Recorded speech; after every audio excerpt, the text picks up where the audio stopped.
Hey everyone, it is Jen Sullivan, and as you can see, I'm a bit of a hot mess, right? Messy hair, no makeup, that sort of thing, but that's okay, right?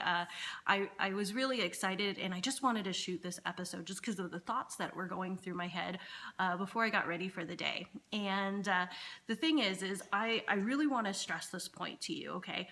I am going to get ready to go to day 2 of a live event called the Rise to Freedom Summit that's being put on by Kate and Andrew McShay. And what I can tell you is that you have to go to live events. You just have to. Even if you think that you know what they're going to talk about and that you've heard it before, you have to go to them.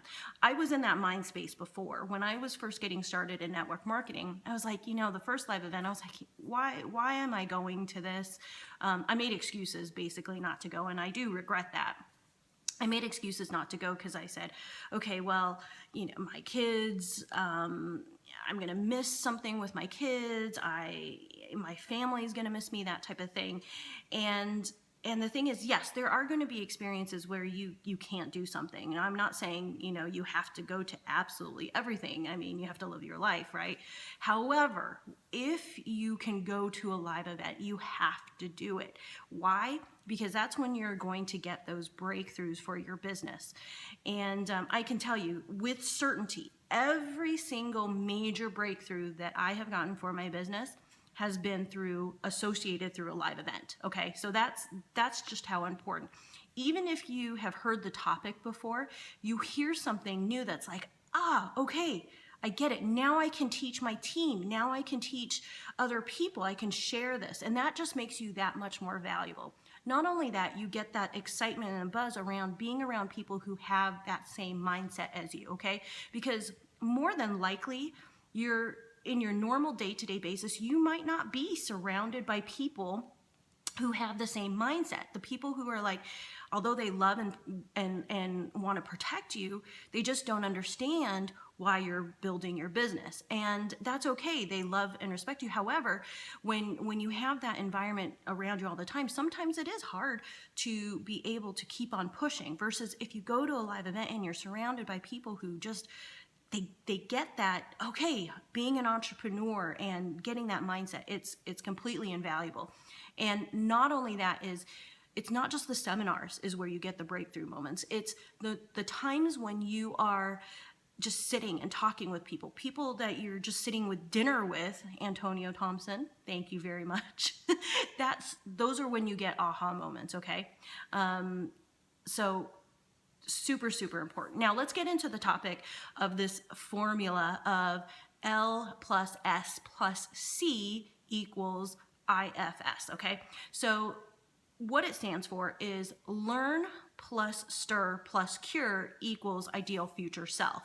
And every single prospect, every single potential customer, every single lead has to go through this process to eventually buy your product, service, or whatever business that you're in.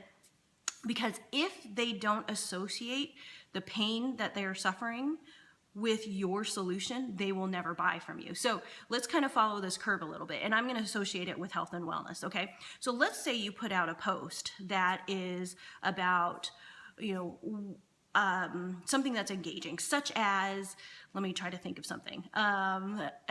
If I could show you how to lose 9 pounds in the next 60 days, is that something that you would want to learn about?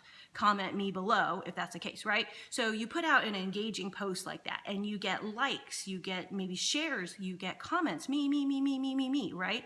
So what most people will do is they hear the me's and they've learned that there's a problem, right? And what they do is they go right to the solution thinking, okay, that's it, right? And there's a good chance that maybe you're not getting a lot of sales. And I'll tell you why. It's because you're not digging deep enough. Last night, when we were talking about this process, it's almost like, even though it seems kind of harsh, you have to do this because unless someone is really feeling the pain and just kind of like, oh my gosh, yeah, like I have to feel this, they're not going to associate you with the solution. So you almost have to dig the knife, unfortunately, and twist it a little bit because otherwise, they're not going to understand how important your solution is. So kind of another thought is just telling you is that this process only works if you truly believe that your product or service will help that person.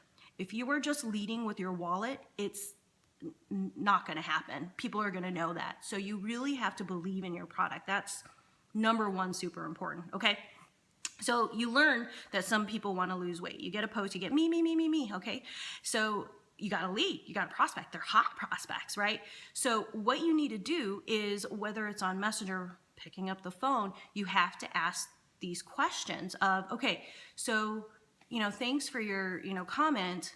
I want to talk a little bit more, like, just interested. How come, tell me a little bit more about why, you commented me. And then you ask these why or what questions so that you get deeper. So let's say they say, well, I'm not able to chase and run with my kids anymore. If I don't lose this 9 or 10 pounds, then I'm not going to be able to enjoy the time with my kids. And then you have to dig deeper. You have to make them feel that pain of, like, oh my gosh, like, if I don't lose this weight, like, it's seriously going to impact my life. Like, I've had a conversation with someone, not through a company, just in general, about, hey, like, you're meant to be at your children's wedding. That's just how it is. Like, you do it out of love, right? And that's just so I could get, like, an accountability partner to, be able to run with me, right? You have to really dig it, because unless they feel that, unless they associate it with something, they're not going to understand that they have to change some kind of behavior, right? So you're in this valley, right? So you've learned the problem, you've kind of dug and stirred the pot of the pain that they're in. Now that you've gotten to that oh my gosh, yeah, like, I have to make a change with that person by asking questions, really good questions. Now your product or service makes sense to them from a cure standpoint, because you have the cure, whether it's an exercise, meal plans, that sort of thing, right? So they're kind of doing that up curve. Now you start asking questions of, okay, now, if you lost that 10 pounds or 9 pounds, whatever they say, when you're asking those questions, what would that feel like? What would that mean for your family? And so what happens? They now see their ideal future self. So they go through this curve. Right now it's up here, and they associate your solution with the problem that they had. And I'm telling you, you don't have as many objections, okay? And you get the sale, all right? So if this was helpful to you, make sure that you comment yes, okay, below. Now, if you want to learn questions that basically you can ask, the specific questions that you can ask to avoid even objections before they actually come up, like cost, time, that sort of thing, say, yeah, comment below, yes, I want it, okay? Yes, I want to know those questions. Make sure you comment below. So I hope this was helpful to you. I'm really excited to see you guys progress. And I'm Jen Sullivan with JenSullivanCoaching.com, and I'll see you soon. Bye.